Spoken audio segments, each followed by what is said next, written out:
today Larry Berman, my good friend, portfolio manager, the brains behind ETF Capital Management up in Canada. And also, many people say this is the Jim Cramer of Canada. And over the years, we've been friends for at least 10 years, but I think you started the Berman Call on BNN up in Canada 14 years ago, which is probably one of the more popular shows up in Canada in the finance space. And my book came out in 2009-10, and I'll never forget, I told my wife, if we sell 1 million books, we'll break even on our Lehman stock. And we've sold there's about 33 million people in Canada, but we've sold hundreds of thousands of books up there. It's amazing. What a real financial community. And I've done a number of speeches up there, and every time I make my way over and see Larry, because I always pick up pearls of wisdom, ETF innovation, things that he's seeing. I mean, just the way you got into the business. Bring us back to the 90s and the late 80s and how you break your way in. You had that incredible kind of break when you worked with some of the best technicians on the street in the 90s. My friend Ralph Acampora speaks very highly of you. Yeah, Ralph's a great buddy. Going back to the crash in '87, I was just finishing my undergrad degree in economics. I wanted to do master's degree, and I got this summer job at a financial planning firm, and they basically said, you don't need to spend all that money, go back to school. You can do this thing called a CFA. And actually there's some technical guys in the US, and they're doing this thing called a CMT, and you can get these professional accreditations and don't have to spend all this money in school. And I was just lit up because I had no money. I came from a very, very poor background. And so I'm watching Wall Street Week with Lou, and Ralph's on the show. It's a week or two before the crash, and he's bullish as Ralph can be bullish, right? He's always got a great story, and I remember creating a trading indicator probably around 1990 or 91, and I still watched Lou. And one week Ralph comes on the show and he says, I'm bearish or I'm bullish. And I don't even remember what, but I thought, oh, Ralph must know, right? I'm wet behind the ears still. I don't know anything about markets really. Now that I think about it, back then I thought I knew, but I didn't know. And Ralph said sell. So I went out and unloaded my position that Monday morning, and it would have doubled still had I kept with my plan. Right. So a few years roll by. It's 1994.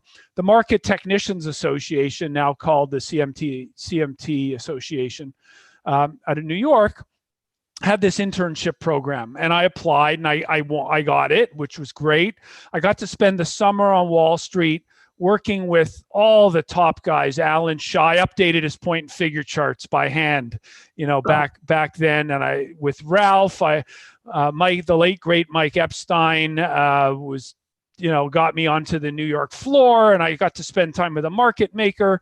I sat with a guy who made a book on NASDAQ. Like it was just an incredible summer, and I learned from some of the best guys. And yeah, that really launched my career, because after that I had a lot of job opportunity, and I wanted Wall Street. Like that for me, Larry, Wall Street was what I wanted. My wife, not so much, but we ended up in Boston actually a few years later. And so I spent some time in Boston, and then my wife got homesick, and I came back to Toronto. I spent almost 10 years as a technical strategist for CIBC World Markets, which was a great experience on the debt side, on the FX rate side, and ultimately on the equity side.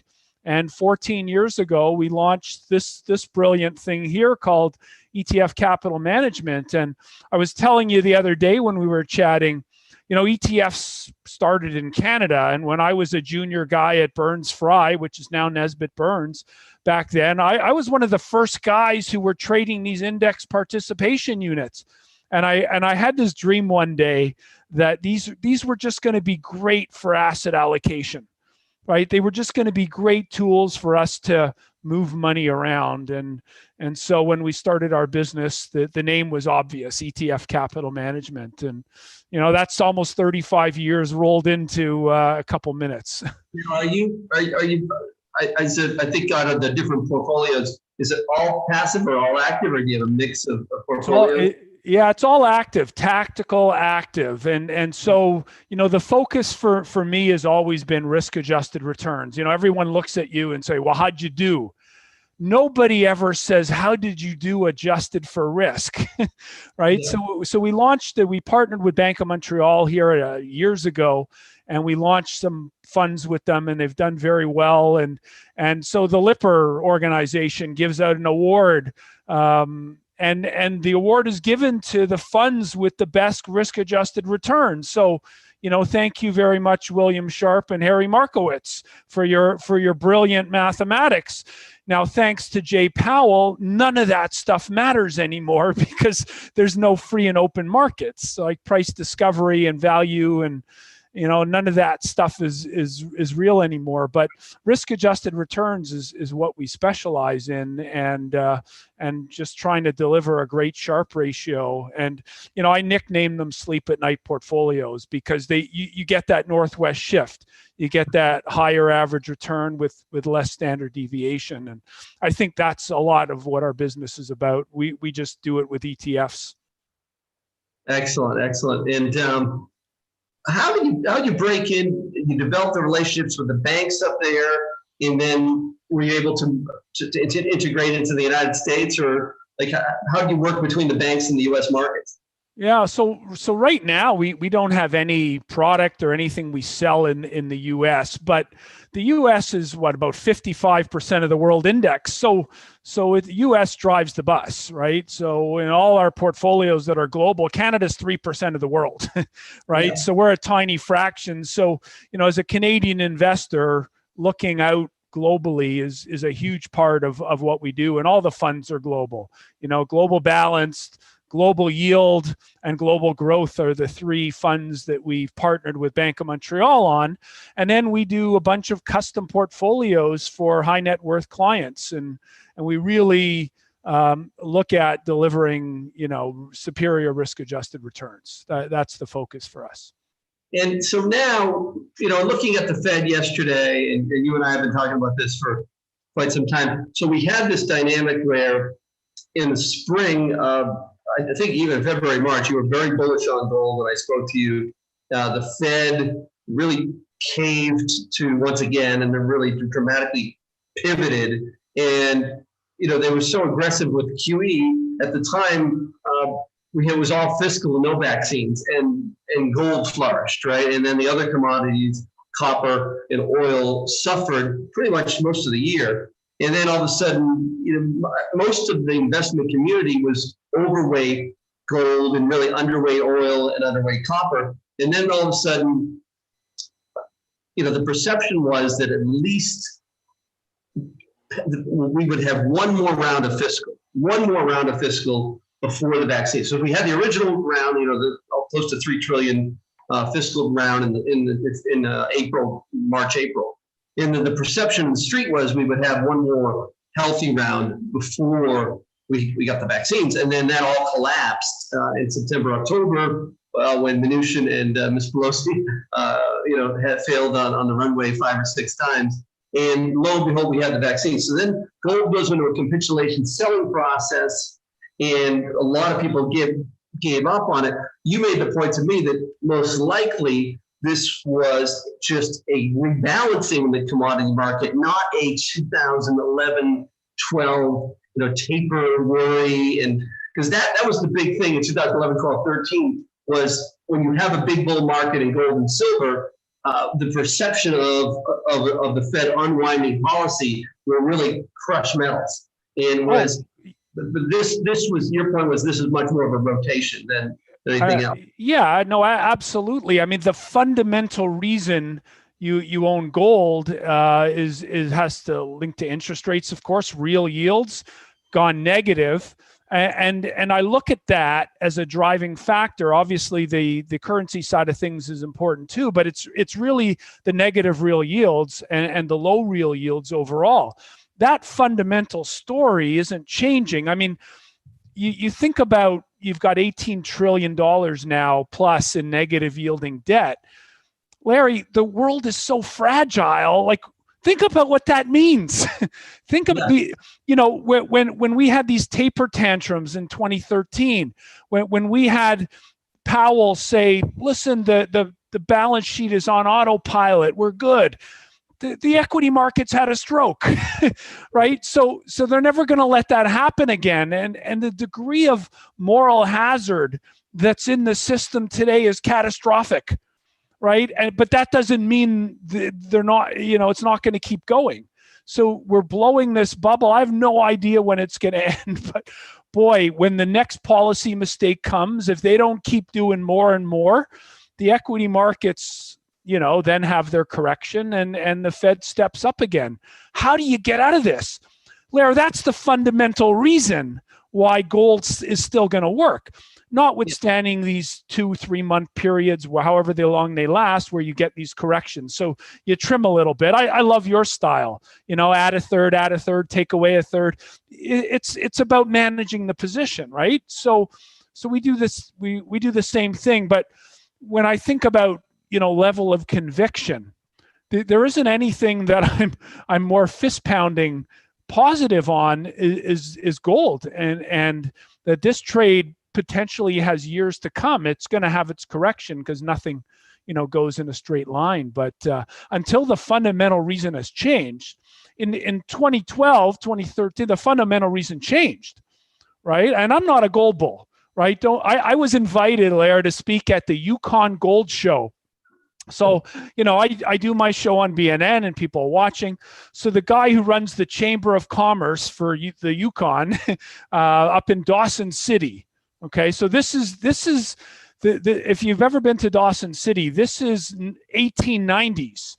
You got those fake storefronts, right? With it's quite an incredible place. And this is where the gold rush started, 100 years ago. And so I'm invited to do the keynote in 2014, and I come up there and I put a chart of Eric Sprott, Sprott metals. And so Sprott was one of the first guys to talk about $10,000 gold and all that stuff. And I put him on a gurney with a shock, like I said, listen, for the next couple years, it's probably a dead story. Doesn't mean it's over. And I'm a seller at 1350 and I'm a buyer below 1200. That was my 3-year picture. We'll see what happens after that. And then you got the setup again where the world needs free money. So it doesn't work. They try to raise rates. They couldn't raise rates, and the thesis still holds. So yeah, it's been a tough couple months, but the last couple days we're starting to see breakouts and much better behavior. Yeah, if you think about it, I think the perception, the fear in September and October was, okay, things are so hot, vaccines are really going to accelerate the recovery. Therefore, that'll bring forward a Fed exit out of the current policy path, which is very aggressive, 120 billion a month of asset purchases. And so anything that accelerates that and shortens that window is bad for gold. But the scars from 2011, 2012, 13, that was something, because the Fed, you had two things. You had, number one, we had austerity come in Congress. We had 2011, the summer. They took a $1.2 trillion deficit down to 500 billion in a very short period of time, 3 years. So you had massive fiscal austerity and then a big reversal out of the Fed at the same time that crushed gold. Whereas this time, it's really what John Turek, one of our analysts, has done a lot of work for us. We've gone back and forth this year. It's really a social justice Fed this time. They've made so many mistakes in terms of inequality, and they really want to prove to the world. They've blown up the global economy 3-4 times since 2013 with very aggressive exiting too fast relative to the rest of the world. So it's really financial conditions and it's what we call financial stability. And when I talk about my book, A Colossal Play of Common Sense, so think of 2013, 14, 15, after the Lehman crisis, in the Fed's mind, financial stability was number one. So that means you want to hold back accommodation, not let things run hot. And now social justice and inequality fixes are now foremost ahead of financial stability. Is that the way you're looking at it in terms of the next year or two? Well, And that would be very good. You know, I introduced the idea of the Gini coefficient on my show probably 5 years ago. I felt the biggest problem that the world has, and the U.S. economy in particular, is inequality. I'm a fiscal conservative, right? I'm a member of the Conservative Party of Canada, so I fall on the fiscally conservative side. But we've got this colossal problem, and when 1% of the people control 50% of the assets, it's just structurally it's wrong, and I think this is going to lead to all kinds of social problems, and these things are measured in decades, it's just not, and more people are starting to recognize this. So the Fed has taken this on now, and they're going to try to fix it. Well, all the Fed can do is monetary policy, like that. That's the extent, and they're saying now, so Congress, now you've got to spend the money, and so I think you're just going to see, and it's going to be forced, because you're going to see fundamentally you have weak growth. You have productivity at half of what it used to be. You have population growth. You have birth rates. You have demographic. You have terrible natural growth rates for decades into the future. And so if you want to grow an economy at 3%, you need credit, right? You just do, or you need policies to incentivize business to flourish. And you're not seeing a lot of that, right? You're not seeing those things. So it's going to be credit. And eventually it blows up 10 years from now, 5 years from now, who knows? But I think we're going to see more and more periods of violent markets, not unlike what COVID did, where you see these massive sell-offs, and valuations are unsustainable. Powell said yesterday in the Q&A, well, money's free, money's cheap, so it's okay if the multiple's bigger. And I agree with all of that, except when you look at and you study all the bear markets in history, the biggest ones come from a high multiple, right? So earnings contraction, multiple contraction. Those are the Papa Bears. We're just going to get more of them. So just be ready for it, right? More volatility to come when you get a policy mistake. And whether that's lack of government spending or lack of monetization thereof, I don't see a way out. The natural rate of growth just won't get us there for decades.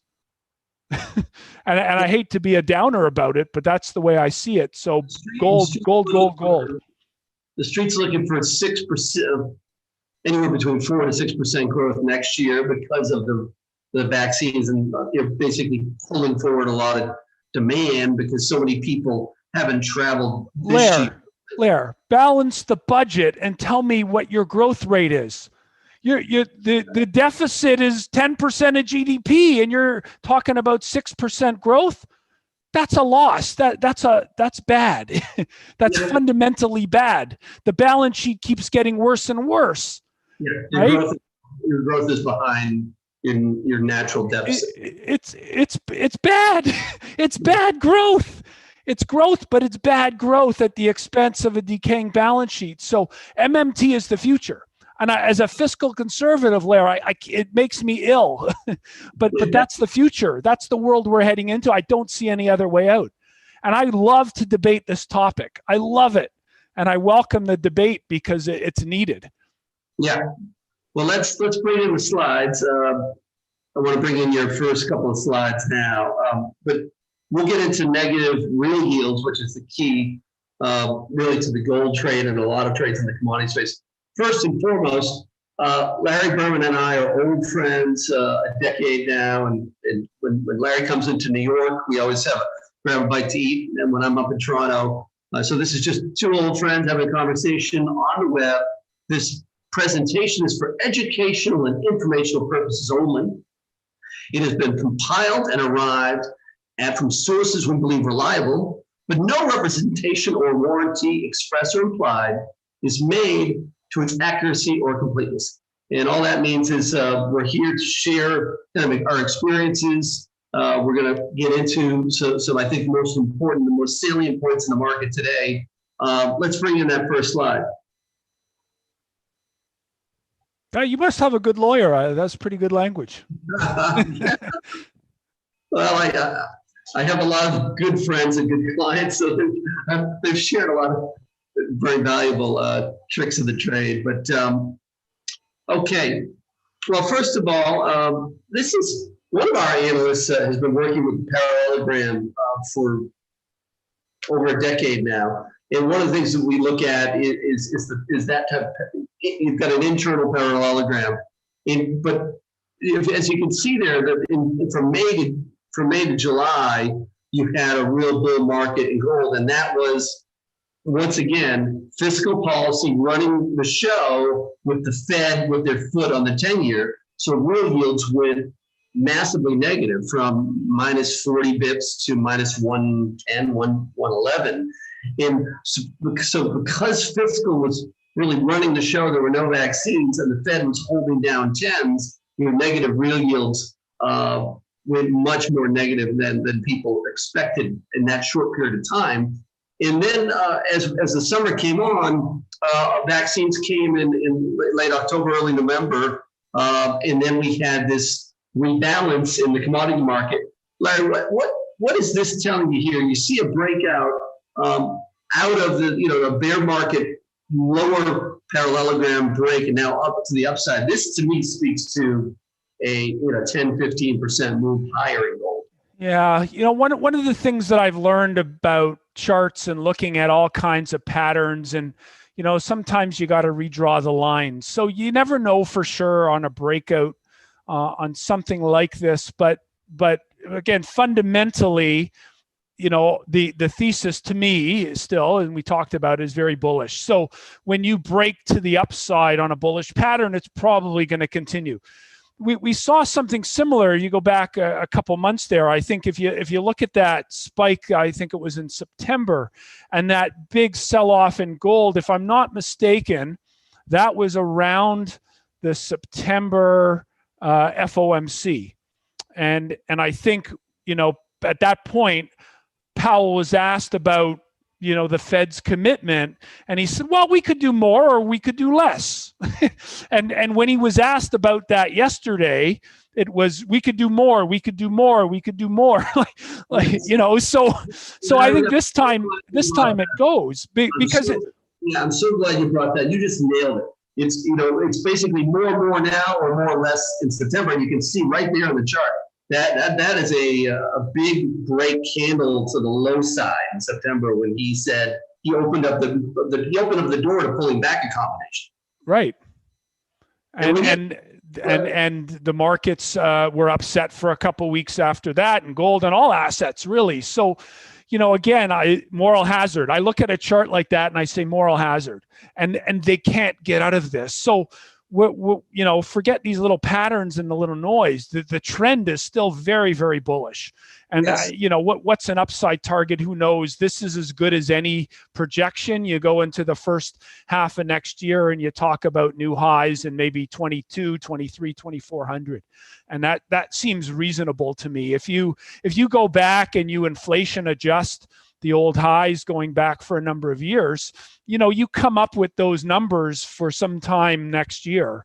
And I think that's very reasonable. The interesting thing, when you look at what the gold analysts say about the valuation on gold stocks, they don't believe gold's going to be 1,1800 next year, right? So gold stocks are what I like to say stupid cheap relative to bullion and what's likely to happen in the next year or two.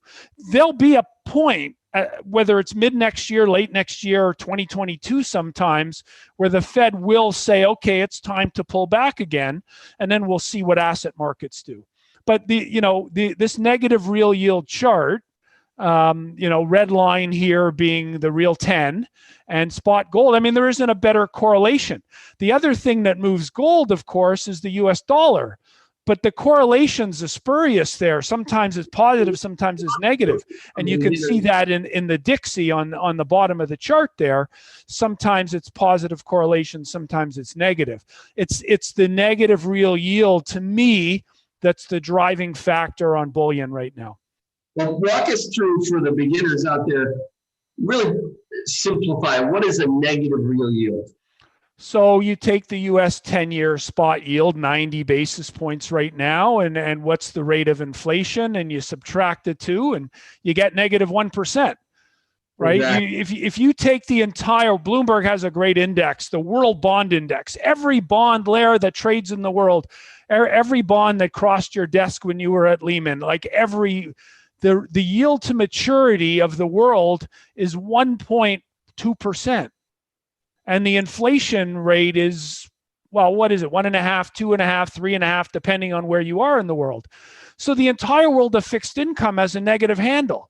So you're talking about an asset class where, as we age, we need more fixed income in our portfolios. So duration has never been higher. The coupon has never been lower. This is the riskiest asset class on the planet, except the US 10-year is the most expensive or is the most high yielding safe asset in the world, right? Yeah. It's a bizarre story. It really. From 2010 to 2020, it was risk parity. In theory, was 60% stocks, 40% bonds. And what we've been pounding the table since April is that the new risk parity is stocks, bonds, and commodities, gold, copper, oil. You need a basket, at least 10 to 15, 20% of the portfolio in non-bonds, because just like you said, with 110 trillion of bonds on the planet that are below 1.7% yield, maybe even lower than that, there's just not a lot of upside. So it's the new risk parity going forward from 2020 to 2025 or so will definitely be, in my mind, stocks, bonds, and commodities. And that's what's essentially happening is what you're describing is there's so many fixed income investors out there. They're looking at fiscal policy for the first time and monetary policy merging together. And they're looking at vaccines and they're just thinking, I need to protect the portfolio with a commodity component. Absolutely. But when you think about it, this problem, the 60-40 typical portfolio has a yield of something like 1.4%. The guaranteed safe yield on a 60%, say S&P 500, 40%, Lehman Ag or Barclays Ag, what they're called now, and you take that, you got 1.4% or 1.3%. It's never been lower, right? So and then you take the real yield of that. So your 60-40 balanced portfolio is a negative yield. Okay, yeah. Gold. Like you have no competition. So, asset markets are crazy expensive. They may stay that way for a long period of time, again, in absence of a policy mistake, but as soon as we get one. But think about it, every retiree, the fiduciary obligation from everybody out there says you got to give people balance. They got to have 30, 40, 50% in fixed income. You're putting somebody in a product where a year later, they're worse off. After, never mind taxes, right? Never mind the fee you pay the advisor. This is a catastrophic problem for the investment industry. I get a call on my show, Larry, every week. Larry, I don't like my GIC rate. What fixed in? Can you recommend a stock with a good dividend? I say, sure, Mr. Viewer. But bonds do this and stocks do this. So can you handle the volatility, right? That's the whole premise behind Sleep at Night, is trying to deliver that better risk-adjusted return. And fixed income won't do it anymore, right? Unless you take colossal duration risk. And in an era where the Fed wants inflation, that's problematic. So you need inflation hedges. Commodities are going to be big. Now, what are you seeing here? You're looking at the S&P forward PE and the enterprise value to trailing 12-month EBITDA on the bottom. Yeah. Look how expensive stocks are. Like we're in bubble territory. Again, it doesn't mean like it's staggering when I hear the Wall Street cheerleaders, say 4,300 on the S&P next year. On what basis? I know money's free, so let's boost up the multiple, right? That's what we're working on now, right? The market is on fumes, and it may very well continue because we can't. Tops are impossible. Bottoms are relatively easy. Tops are impossible. And so we're in this environment where with high valuations, if you go back over history, the biggest corrections come when we have these premium multiples, because when there's a problem, multiple contraction and earnings contraction, double whammy.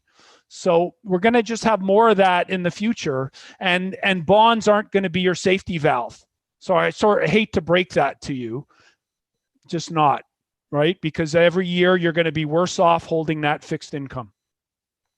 Yeah, when Lehman went down, I mean, 10 years rallied close to 200 basis points. So that, trillions of dollars were made in bonds after Lehman failed. And, this time around, people have, no, you have to go deeply negative in bond yields to really get any kind of protection in bonds this time around. Didn't we see one of these South American countries do a century note, like, and apparently it was well subscribed, like, to pick up 1% for 100 years. Yeah, I'm in. Bring it on.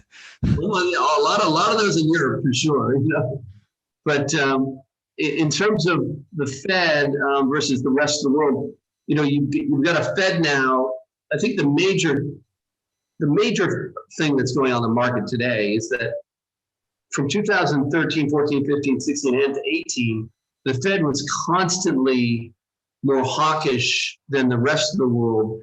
And what a lot of these gold bugs don't understand is you're really trading, when you trade gold, you're really trading monetary policy. And so the only way to get out of this pandemic, I think the Fed has learned the last thing they want to do, is be more hawkish than the rest of the world central banks, because once again, the slightest bit of hawkishness in terms of pulling back a combination now would get you a vicious dollar move. And we've seen this over and over again in 2013, 2015, 2018. That will blow up the global economy, and that'll force the Fed to reverse policy. And so now, if you look at what the Fed is doing, they're really on this march for a far more accommodative posture.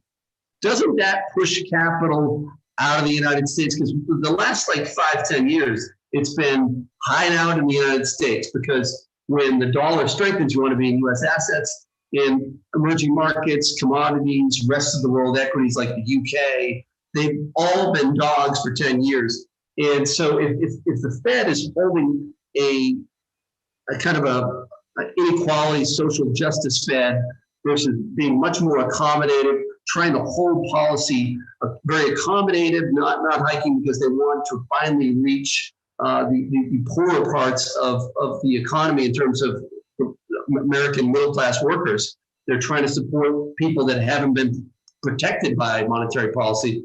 And now we have fiscal at the same time. Doesn't this force, don't you see the next, what's the big picture? The big picture in the next 5 years, emerging markets, commodities, and other developed market equities? Well, yeah. I mean, I'm moving more and more money outside the U.S. Here's the interesting thing. So if you took the top 10 names in the S&P, right? We know them all, right? The FANG names, the Apples, everything. If you took those and put them in any other index around the planet, the U.S. stock market has been flat for 20 years, and every other market does better, right? It's really just a handful of stocks that have been boosting the markets. It's crazy. It really is. I hate to come off sounding like a bear, but I'm a growth bear. I don't see it. And so, markets trading at these multiples are crazy. So yeah, you're going to see a natural flow into places where there's better value. So again, when you're investing globally, Canadians know this because we're 3% of the world. Almost everything we do is outside the US. For US guys, you're 55% of the world. It's a much smaller decision, right? When you're moving money. But yeah, the currency is a huge impact. I did a study for Canadians, Lair. I went back to 71, Bretton Woods, currency start floating. For a Canadian, okay, 10% a year, if you're talking about Canada, British pound, Canada yen, Canada euro, 10% a year either helps you or hurts you on average. When it's Canada US, it's about 5% a year. So half or more of your return every year comes from the currency impact of being a global investor. And most people ignore it. It's a huge part of investing around the world, huge. Yes, and now, the element of Bitcoin in the market relative to, like this morning, at one point this morning, Bitcoin, after Powell and after a far more accommodative Fed, so the Fed surprised a lot of people with a far more accommodative posture than they were in September. And they had some, I think in September, the bottom line is they didn't have clarity on fiscal. And they were very annoyed about that. I think they were trying to send the market a message. We made a pretty good call there in terms of they weren't going to give you real visibility on the balance sheet without knowing the fiscal picture. They just want to know the number. And I think going into the meeting yesterday, they had some very firm assurances on what that number will be. Now they can give a little bit more transparency on the outlook, and that's what they did. And then lo and behold, this morning, you had Bitcoin up 7%, silver up 4%, gold up 1%. I'm wondering, in terms of the size of the markets, the size of Bitcoin, the size of silver markets, and the size of the gold market. One thing I think is very important for people watching this right now, the illiquidity in silver and Bitcoin is spectacular. If you need to, and I have a couple of friends that have several, and maybe close to 50 million bucks of Bitcoin. And if you try to move, if they tell me over and over, if you try to move like $500,000, $1 million out of Bitcoin, it can create a very large drawdown. And so if financial conditions, if you look at the Goldman Financial Conditions Index, that's really the easiest of all time. And so if financial conditions are easy, it sets up very well for Bitcoin versus gold and silver. If financial conditions tighten a little bit, you want to be in a more liquid investment like gold. But silver itself is far less liquid than gold. So it's so what's happening today, would you agree, Larry, the smaller ponds, the Bitcoins and the silvers dramatically outperforming gold? Is that because of financial conditions, and how much is that taking away from gold? Has anybody done the math there in terms of its net damage to gold? Well, I think definitely Bitcoin has attracted a lot of people who otherwise would be in the precious metals. I would think, because they're calling it digital gold. Listen, I'm not a Bitcoin skeptic. I think the fundamental value of Bitcoin is close to zero. It's worth something. It's not blockchain. It's an asset that was created out of thin air.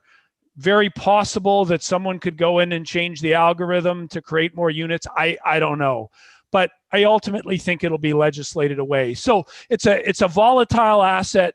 It's more volatile than red peppers and grapes at the supermarket every week. Like it's a crazy thing, and it's tradable and all that. And it's pulling money away from the more traditional type of investment, that safe haven and monetary leverage play, right? Gold. But you can't mint any more gold, right? There's a finite quality to that too.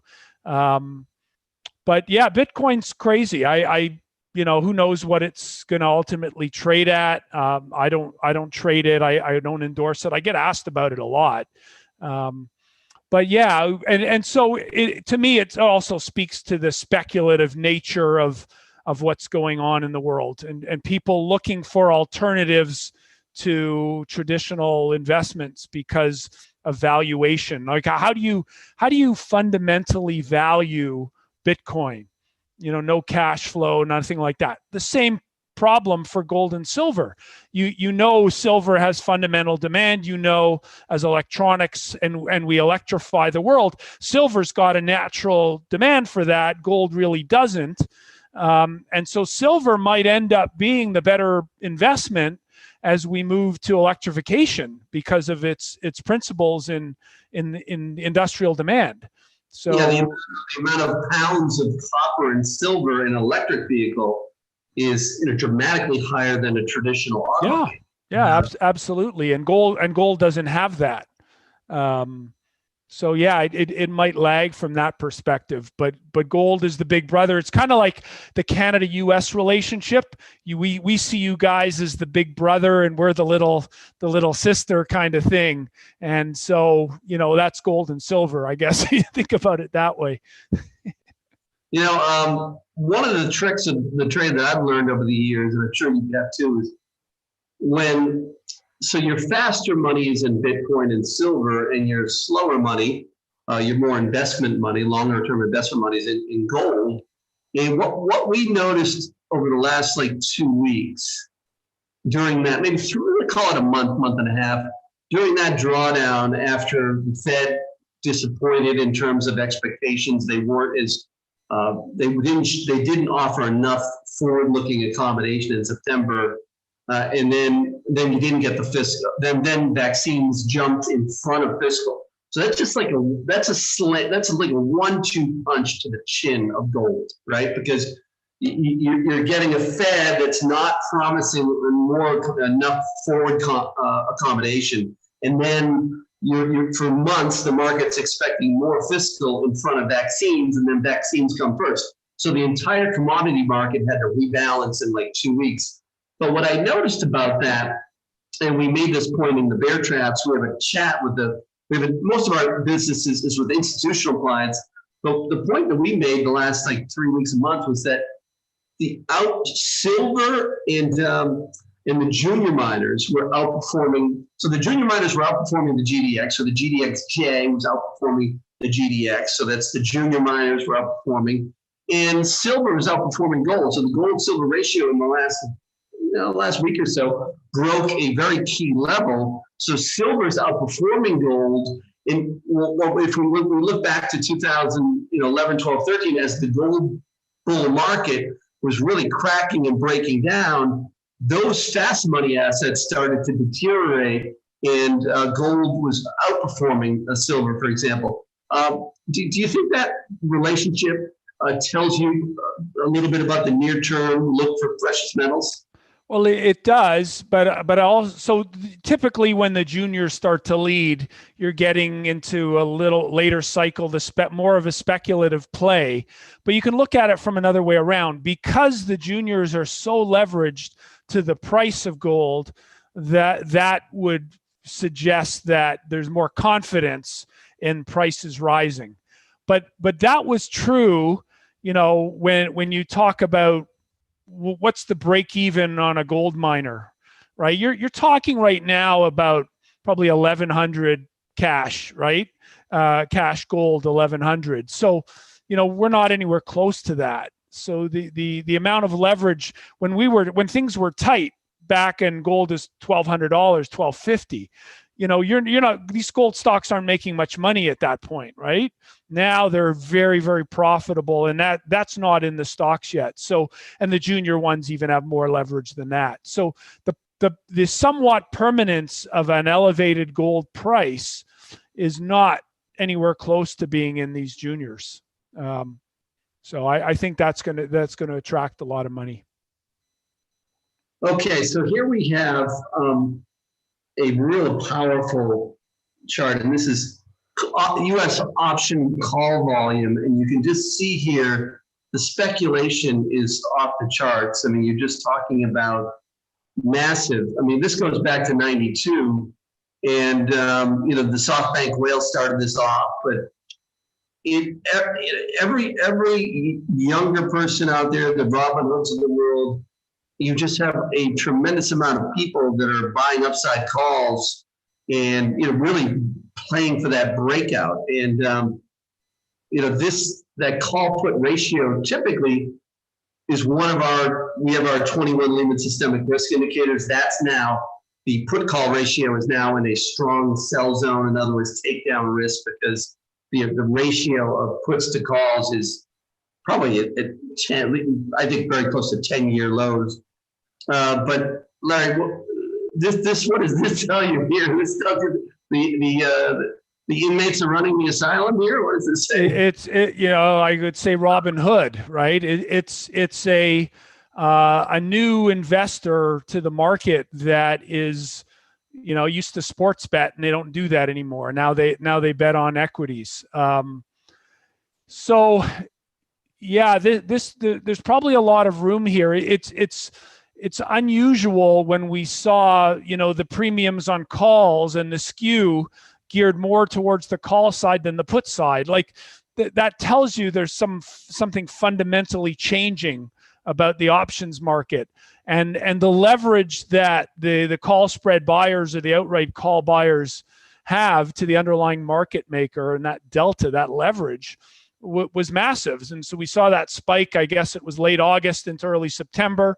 And then I think the whale broke, and that came undone. And we'll see that again, right? I think the next window for this is probably into the seasonals of January and February, where in the first quarter of a presidential cycle, January and February aren't all that attractive. And we're pricing in a lot. We got some Santa Claus room to go here, but I start to get very nervous when, bull bear ratios, put call spreads, all these things are telling me the market's pretty rich. And so when we get into a pocket where there could be some weak seasonals, Q1 is it, start to get a little bit worried. I start to buy put spreads, not call spreads. Yeah. And if you're looking around the world, but we still have UK equities are trading 13, 14 times earnings. Yeah, cheap. Emerging markets are still 13, 14, whereas the US is up there, anywhere if you're looking at forward earnings versus now 18 to 20. So you still have some value in the world. And I think that's part of, so there's two things that can happen. I mean, well, there's three things. The market could just keep marching on, or we could just really have at the end of the day, our thesis is higher, you get vaccines and fiscal together for the first time. The last decade, you've had Brexits, trade wars, COVIDs, austerity, tea parties. Everything's been set up for deflation bets. So your deflation bets, your FANG stocks, your US equities, and all those deflation bets are really strong dollar bets, like where money's being drawn into the United States. And if you have a period of, say, a 3-4 year period where money is leaving the US and searching for value around the planet, that tells me that UK equities with the EWU, Brazilian equities, EWZ, just other parts of the world, Chile, the largest copper producer, ECH. Are you looking at, like, if you're picking ETFs around the world and ETF capital management, are you looking for commodity producing countries? Is there a part of DM you like? Is there a part of DM, developed markets you like? So yes, frontier markets. I like EMXC, so emerging markets excluding China. I think China's got some massive growth problems ahead, but the Chinese consumer can actually fuel growth in that part of the world. So I like EM excluding China. So that's an interesting look there. I don't own it at the moment. Been trying to buy it. It's kind of getting away on me. So that looks interesting to me. I'm not a lover of South America. I'll have to tell you that. I think there's political issues. I think there's debt issues. So I'm not. The currencies will react short term, but I'm not a big fan at this point of South America. I do like emerging Asia. You're looking at commodity producing countries? In other words, are you more favorable to commodity producing countries? Well, but when you talk about Chile, so if you look at what's in the Chile ETF, there actually isn't any copper in there. So, it's a play on copper because they're a huge copper exporter, but when you buy the index, there's no copper in it. So I look through the ETF at the story. Brazilian small caps over large caps at this point, maybe.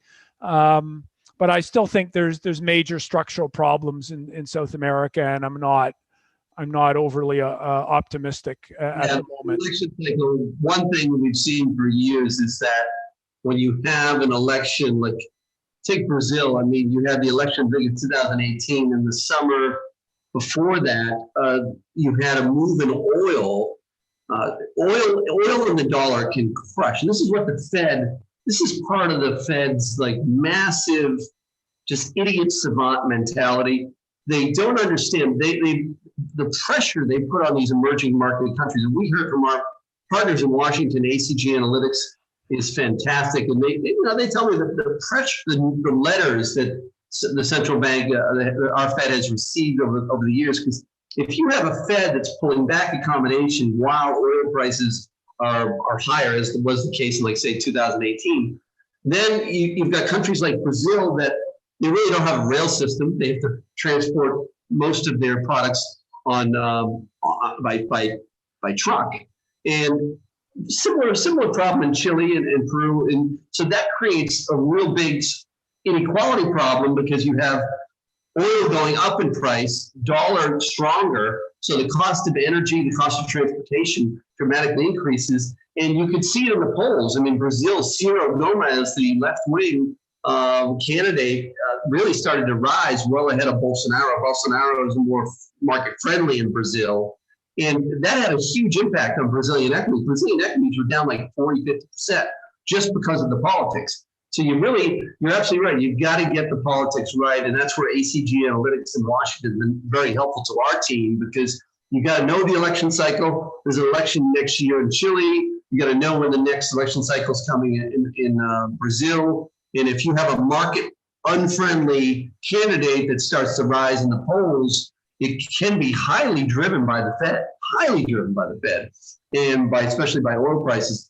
And that's why you got to keep an eye on the big macro picture, because stocks can be cheap overseas, but they can be at a lot cheaper when it comes to the political risk and that political change. Yeah, but I should add, though, I'm a structural bear on the energy sector. I think, 2050, whether you believe in climate change or not, different argument, but I believe the world is pointed in that direction. And so there's tradable rallies. I wouldn't call them investable rallies. I would call them tradable rallies, but the whole decades in front of us of ESG are going to limit the dirty commodities, and I'll call oil a dirty commodity for now. Tradable now, for sure, we could see a spike in oil prices because of underinvestment during the COVID period here.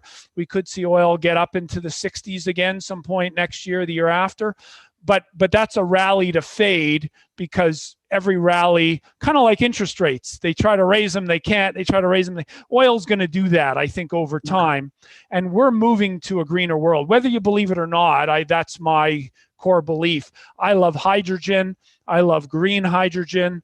I love blue hydrogen. I think the world's going to go to renewables, and you want to buy pullbacks in clean energy.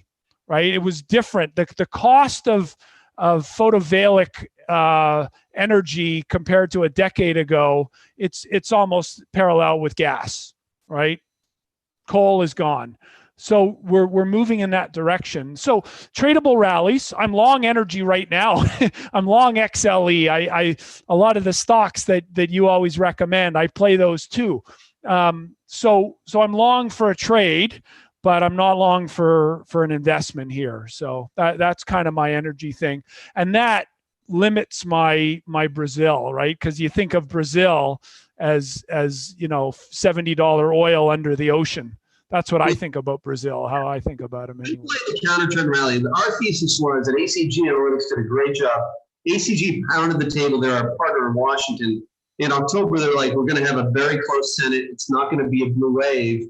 And if that's the case, then your cabinet, everything is different. In a blue wave, and all a blue wave means is that means the Democrats have at least, I think in my definition of blue wave, would be Democrats have 54 plus seats.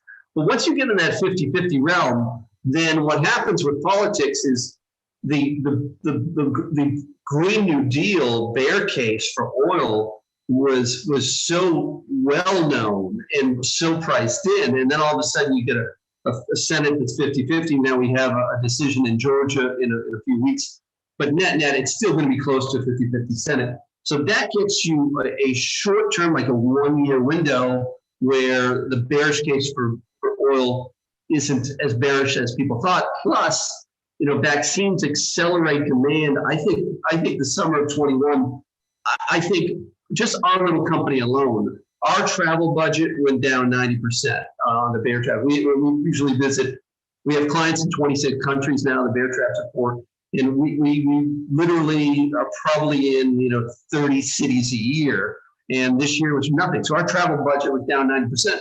This coming year, we've already been booked at 2 conferences, one in Zurich, one in London in the second quarter. So we're going to be up. And I just think that vaccine situation will accelerate demand if taken, and then the fear of the Green New Deal has taken so much capex out of the oil space, out of the copper space, out of the uranium space. So you've got that dynamic where you had COVID suppressing exploration, and then you had Green New Deal fears suppressing exploration. So you could have a good 24-month window, incredible bear market rally. But you're right, the longer term picture is very, very tough for fossil fuels, and we also have to have a transition solution. But it's absolutely. We've got about an hour now. I want to anything you want to say in closing, but I want to thank you. You've been a great friend over the years, and it's such an inspiration with ETF capital management and your innovations in the ETF space in Canada. And it's been a pleasure to have you on our show. Well, thanks very much, Larry. And I'm a huge fan of yours. Colossal Failure of Common Sense. Brilliant. This is a brilliant name. I've been working on a book now for 5 years. I only really want to write one, and it just, you hit that wall. So maybe you'll give me some advice on how to finish it one day. But I love our chats. I love what you do in the Bloomberg chat room that we're all part of. It's, exchanging ideas. It's really an excellent thing for those on Bloomberg. They should really give it a look for sure. And you do great work at the Bear Traps, and I've enjoyed our conversations very, very much over the years. If anybody wants to follow me, I'm at Larry Berman ETF on Twitter and Larry Berman Official on YouTube. Those are the best places to have a look. Good. Well, I'll see you at the top. And as I tell my wife once a month, if we sell 1 million books, we'll break even on that Lehman stock. But thanks for joining us on the Hot Mic series with Larry McDonald, Bear Trap Support, and Larry Berman.